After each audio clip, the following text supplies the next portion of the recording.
My name is Craig Ellis. I am the Community Relations Administrator for East Texas Lighthouse for the Blind, and we are in Tyler, Texas. I do have a wet macular degeneration,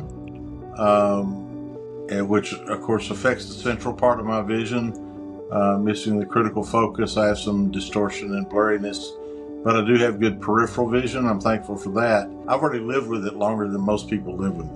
And I'm only 63, so I got a long road to go. But I don't let it slow me down. And the main thing is I don't let it define me. I started noticing straight lines appearing crooked, which is one of the classic symptoms of early onset of the macular degeneration. A telephone pole. I was driving down the highway, and all the telephone poles looked like they went straight up and then they bent over at the top. And when I asked my son, what do you think they're going to do about those poles? They need to do something. My son thought I was having a stroke. He was like, Dad, those things are straight as an arrow. So I went to an eye doctor shortly after. This all happened really quick. Within a few months, I noticed those poles. And the first question the doctor asked me after I went through a morning of a battery of tests and things, the first question he asked me was, have you had any undue stress in your life lately? I'm like, where do I start? And I don't know where I'm going to end, but I started naming off things, and he said, you've got macular degeneration, and you're going to have about 30 more years to live with most people because of the unusual amount of stress that you've had in your life. That's what's caused it. He said, you didn't do anything wrong. It wasn't the way you were living or the way you've lived in the past or anything. It was just simply the stress of it. It didn't give you MACD, but it caused it to onset early, and that all hit me obviously like a ton of bricks. It really did. My life had completely changed, and trust me when I say that me and God went round and round. I've always been a good guy. God, why do you do this to me? What's all these questions I had, and I questioned God really hard for a long time. But one thing that really hit me the hardest was when I realized nobody was asking me anything. Nobody needed me anymore. Even had people I thought were good friends just disappeared. So for a long time, the biggest thing I dealt with was I literally lost my self-worth for a while. And that's, not a good place to be. And all the while I was sending out resumes. With all this management experience and owning my own business, I was sending out resumes and nothing. I'd get an interview, but I'd never get a call back. I was unemployed for a total of about 3.5 years after I had lost my vision. Everybody, a lot of these big companies want their workforce to look like their community. But for some reason, when it comes to blindness, it's different. I also rode Harleys my whole adult life until I lost my vision. It's one of those hobbies that kind of gets in your blood. And I've seen a whole lot of this country on the back of a Harley. Still, that's the one thing I'm going to be honest, haven't gotten over yet. I could watch cars go by all day long, but you let a Harley go by with the right pipes on it, and it's like rips your heart out, So I still do miss that a lot.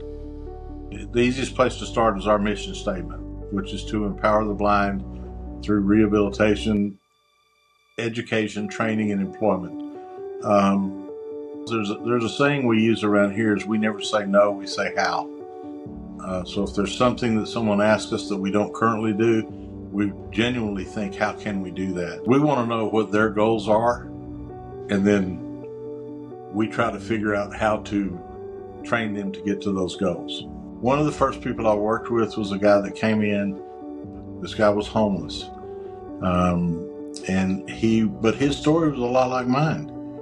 He was a diesel mechanic and a truck driver, and he lost his vision, he lost his job, his wife took the kids and left, and he ended up on the streets, literally.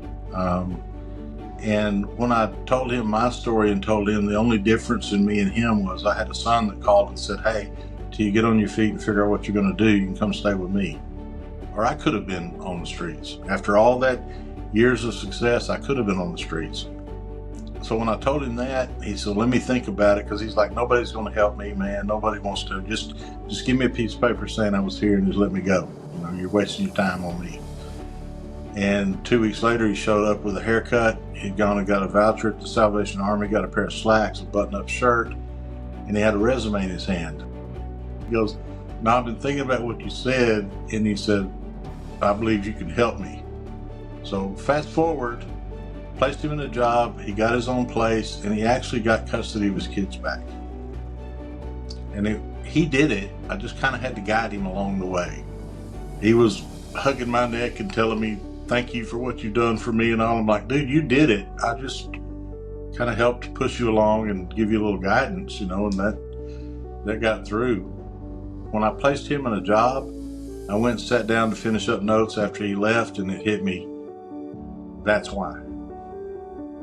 Because I can't help but get a little emotional about it. It was like I had to wait a while, but I had to wait 5 or 6 years, but I got my answer. I could not have reached that guy if I hadn't gone through what I went through.